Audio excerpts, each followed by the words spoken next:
Dali-daling tumatakbo ang mga medik papasok sa ambulansya. May tumawag kasi at nanghihingi ng tulong. Ganito ang nakasanayan ng Davao City Emergency Response Teams o ang tinatawag nilang 911. Bawal ang mabagal. Regardless if medically related or traumatic or let's say accidents, 59 seconds or less, dapat nakaalis na kami.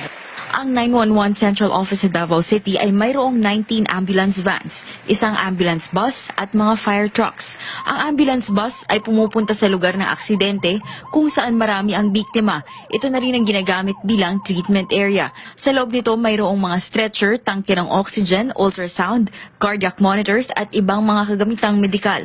Mayroon ding traction splints na ginagamit para sa mga nabalian. Kasya ang 15 pasyente sa isang ambulance bus. Ang mga nasa critical na kondisyon ay agad-agad na itinatakbo sa pinakamalapit na ospital gamit ang ambulance vans. Ang 911 ng Davao ay meron ding ambulansya na para lamang sa mga sanggol o bata. Pareho lang ang laman nitong gamit sa ibang mga ambulance vans, pero ito ay may incubator. Sadyang makulay ang loob nito at pintado ng mga cartoons para makabawas sa stress at takot ng bata. Ang utos para kumilos ay nanggagaling sa kabilang gusali kung saan naroon ang call center. Sa parehong building, mayroong 2 kwarto na maraming computer screens. Ito ang Traffic Operations Center. Dito binabantayan at pinapanood ang traffic. Sila ang nagsasabi sa mga ambulansya kung may pagsisikip sa daan at nagbibigay ng tamang ruta para makalusot agad sa traffic.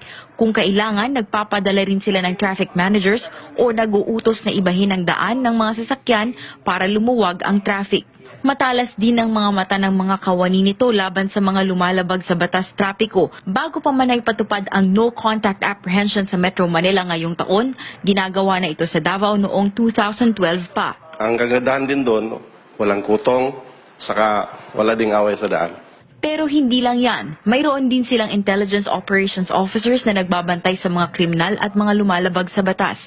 Marami na ang naaresto dahil sa paninigarilyo, pagnanakaw sa daan at iba pang krimen. Pag meron ganito, mas makokontrol yung krimen. Deterrent ito kasi.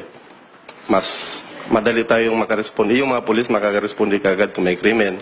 Saka kung may kailangan ng health services, ambulance, mas lalo po sa mga mahihirap.